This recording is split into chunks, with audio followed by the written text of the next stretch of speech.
Bagaimana penjajah memisahkan Nusantara? Tanda tanya.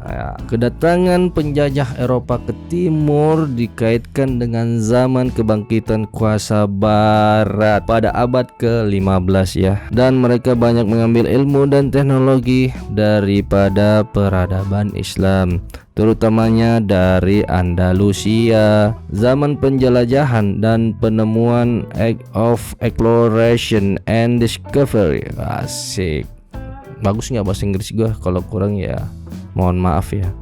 Yaitu pelayanan mengelilingi dunia dengan berasaskan slogan 3G, Gold, Glory, dan Gospel. Penemuan jalan laut oleh pelaut Portugal lebih awal berbanding pelaut dari Spanyol, dan kedua-duanya kerajaan Kristen tersebut bersaing antara satu sama lain untuk mendapatkan jajahan yang baru. Wah, kita jadi bahan persaingan untuk dijajah gitu loh. Indonesia dijajah siapa, Malaysia dijajah siapa, dan yang lain-lainnya lah dijajah siapa. Usaha untuk menerokai lautan secara tersusun dimulakan oleh putra Henry dari Portugal pada tahun 1418 dengan menghantar kapal-kapal Portugal ke seluruh lautan dunia. Pihak Inggris turut berminat dengan Nusantara. Wow. Jadi itu si Eropa ini udah tahu nih si Nusantara ini seperti apa dan si Malaysia ini seperti apa, makanya mereka tuh blok-blok nih, ini jatah lu, ini jatah lu. Buset, digituin kita nih cuy. Apalagi nih, dengan bermulanya revolusi perindustrian pada abad ke-18 untuk mengaut kekayaan hasil bumi. Betul-betul dah. Jadi kita tuh dijajah memang untuk dirampok hasil-hasil bumi kita. Rempah-rempah dari tanah Indonesia, tanah Melayu memang ini melimpah, makanya mereka mau jajah kita dan mereka bawa ke tanah kelahiran mereka gitu loh. Jadi kita sama aja menyumbang sama mereka. Udah gitu kita disengsarain lagi. Terima kasih sudah klik video ini ya. Gue doain kalian sehat selalu, dalam lindungan Allah Subhanahu wa taala, dilimpahkan rezekinya, dijauhkan dari mara bahaya, dan dimudahkan dari segala urusannya, dan yang terpenting adalah kebahagiaan bersama keluarga. Oke, terima kasih. Langsung subscribe dulu gua ya biar gua semangat membuat konten ini. Jadi dalam video kali ini kita akan melihat perjalanan kedatangan penjajah di rantau Nusantara. Nah ini nih, gak usah berlama-lama lagi, langsung aja teruskan menonton. Tunggu dulu, gua rekam layar dulu. Jadi kali ini gua penasaran daripada channelnya. Udah nampak belum di layar? Udah ya, APHD Channel, dan di sini gua udah subscribe abang ini ya. Dan di sini udah saya siapkan juga videonya. Mari kita sama-sama menonton bagaimana penjajah memisahkan Nusantara. Oke, langsung aja 1, 2, 3. Kedatangan penjajah Eropah ke timur dikaitkan dengan zaman kebangkitan kuasa barat pada abad ke-15, dan mereka banyak mengambil ilmu dan teknologi daripada peradaban Islam, terutamanya dari Andalusia. Zaman penjelajahan dan penemuan iaitu pelayaran mengelilingi dunia dengan berasaskan slogan 3G, Gold, Glory, dan Gospel. Penemuan jalan laut oleh pelaut Portugal lebih awal berbanding pelaut dari Spanyol, dan kedua-dua kerajaan Kristen tersebut bersaing antara satu sama lain untuk mendapatkan tanah jajahan yang baru. Usaha untuk menerokai lautan secara tersusun dimulakan oleh putra Henry dari Portugal pada tahun 1418 dengan menghantar kapal-kapal Portugal yang jajah ke kita seluruh nih, lautan putra dunia. Henry nih. Portugis menguasai Goa di India pada tahun 1509 dan mengelarkan diri mereka sebagai Raja Perdagangan Timur. Kemudian Alfonso de Albuquerque mula menyerang Melaka pada tahun 1509, dan pada 1511 Portugis berjaya menduduki kota Melaka yang bertahan selama 130 tahun. Selepas itu, kedatangan Belanda yang juga musuh Portugis ke Nusantara pada tahun 1596 apabila berjaya memasuki perairan Indonesia serta menubuhkan Syarikat Hindia Timur Belanda pada tahun 1602 untuk memonopoli perdagangan di timur. Pihak Inggeris turut berminat dengan Nusantara dengan bermulanya revolusi perindustrian pada abad ke-18 untuk mengaut kekayaan hasil bumi.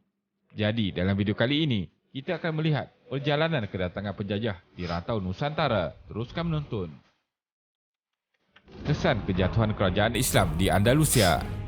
Peranan terbesar Melaka yang mengatasi semua kerajaan lain di Nusantara ialah sebagai pusat penyebaran Islam. Empayar Kesultanan Melayu Melaka adalah sangat kaya dan digelar Venice of the East.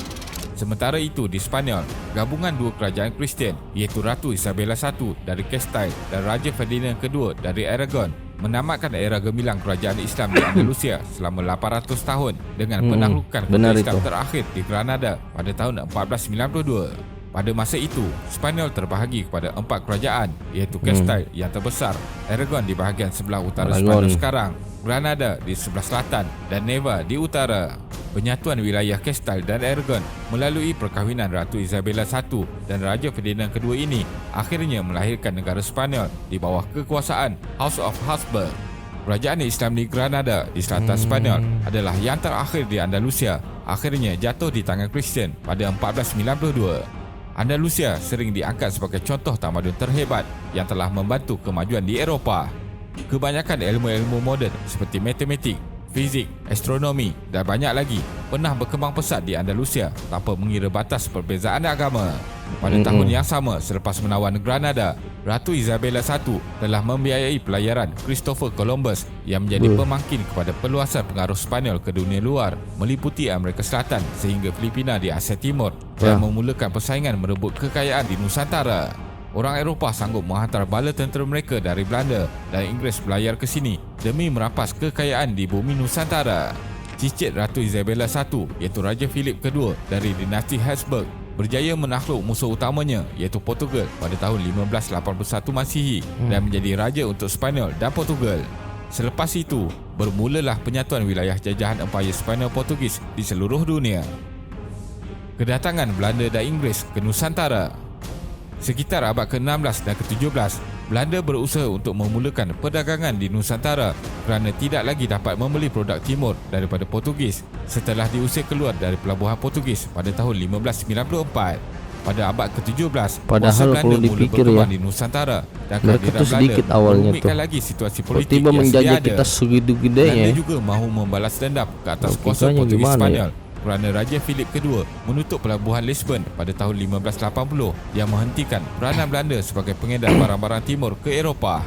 Ini menyebabkan Belanda mengisytiharkan perang ke atas Portugis Spanyol di mana sahaja mereka bertemu dan ingin menakluki pelabuhan Melaka yang terkenal. Belanda juga berdagang di Aceh dan bercita-cita untuk menduduki Kepulauan Jawa dan juga Melaka. Maka bermulalah ekspedisi Inggeris Belanda ditunjangi oleh Syarikat Hindia Timur Belanda VOC dan Syarikat Hindia Timur Inggeris EIC. Peranan VOC dan EIC di Nusantara. Pada peringkat awal penjajahan, kuasa-kuasa barat menggunakan aktiviti perdagangan untuk masuk ke Nusantara. Syarikat Hindia Timur Inggeris EIC dan Syarikat Hindia Timur Belanda VOC bersaing untuk menjalankan serta menguasai perdagangan di rantau ini. VOC ditubuhkan pada tahun 1602 sebagai tindak balas kepada Inggeris yang telah membentuk EIC pada tahun 1600. Kerajaan Britain pada masa itu memutuskan untuk mengumpulkan kekuatan bagi menyediakan peluang perdagangan yang berterusan bagi mengaut keuntungan melalui EIC. Nilai kekayaan syarikat VOC adalah seperti gabungan 20 syarikat moden pada hari ini iaitu bernilai kira-kira 7.9 trilion US dollar. Para pedagang VOC dan EIC adalah pedagang jarak jauh dari Eropah yang mempunyai hubungan dengan banyak bandar pelabuhan yang mereka kuasai di benua Asia. Mereka mempunyai modal yang besar dibiayai oleh para pemodal dari Eropah. Dengan memiliki kekuatan tersebut, maka keuntungan yang diperolehi dari hasil perdagangan di Asia adalah terjamin. Walaupun pusat pentadbiran terletak di Eropah, mereka mempunyai cawangan penting di timur Indonesia dan tinggal dijajah secara 300 tetap atau tahun sementara seperti Belanda di Batavia dan Inggeris di Kalkuta, India. Dari Batavia, VOC terus memperluaskan lama, pengaruhnya itu ke 3 abad wilayah lain di Indonesia. VOC bertahan hampir 200 tahun sehinggalah berakhir pada 31 Disember 1799. Kesultanan Johor mula menyerang Portugis di Melaka. Runtuhnya Kesultanan Melaka tidak bererti kuasa Melayu telah terhapus dari Nusantara. Kesultanan Johor yang ditubuhkan pada tahun 1528 oleh waris Sultan terakhir Melaka, Sultan Mahmud Shah, telah mewarisi banyak wilayah yang pernah dikuasai Melaka, dari Pahang sehinggalah ke Kepulauan Riau. Kedatangan Belanda dianggap sebagai peluang oleh waris Kesultanan Melaka di Johor untuk mengembalikan maruah mereka, walaupun Belanda tidak berhasrat memulakan Melaka kepada Johor.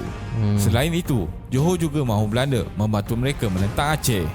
Belanda juga berharap dengan terhalaunya Portugis dari Melaka, kedudukan Portugis di Kepulauan Maluku juga dilemahkan kerana kedudukan Portugis di Maluku adalah halangan besar perdagangan Belanda di Kepulauan Indonesia.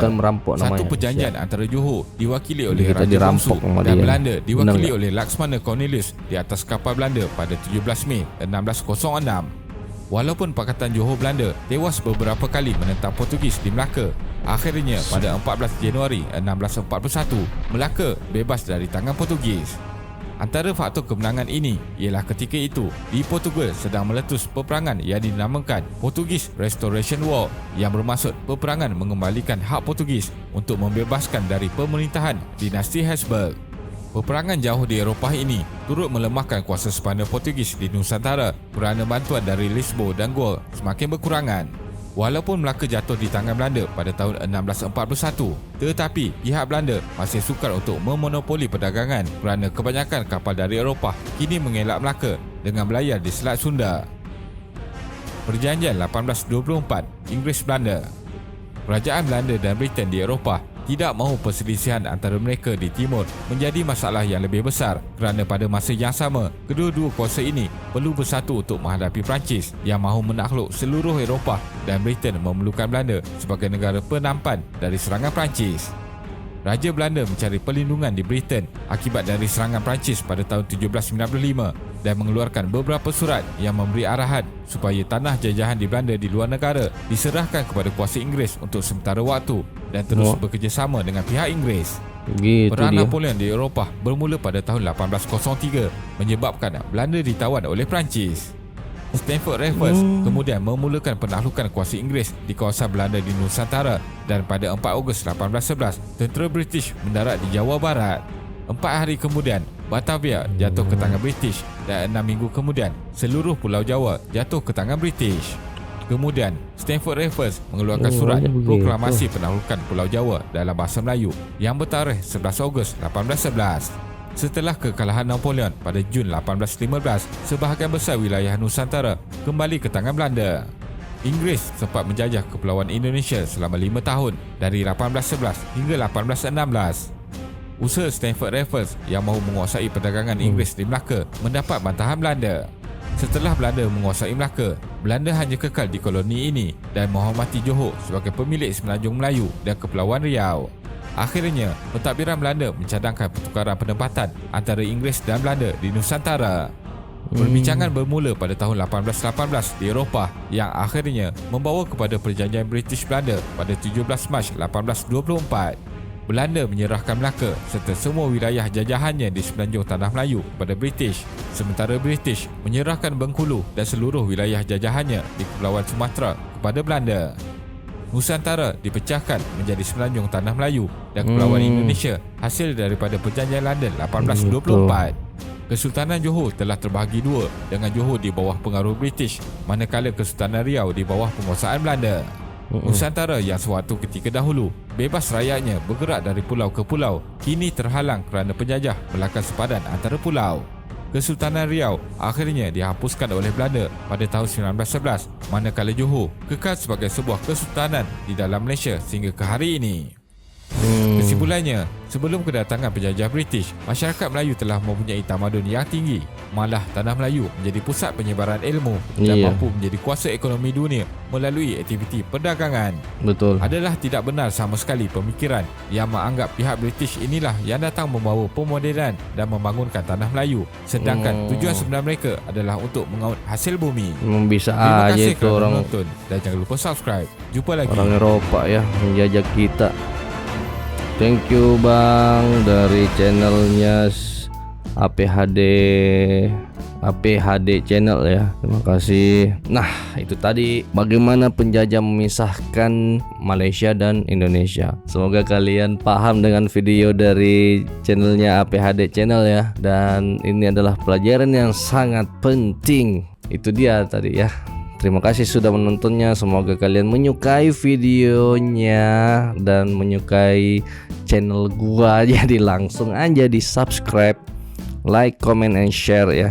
Baik, terima kasih. Wassalam. Klik sama tombol link. Oke.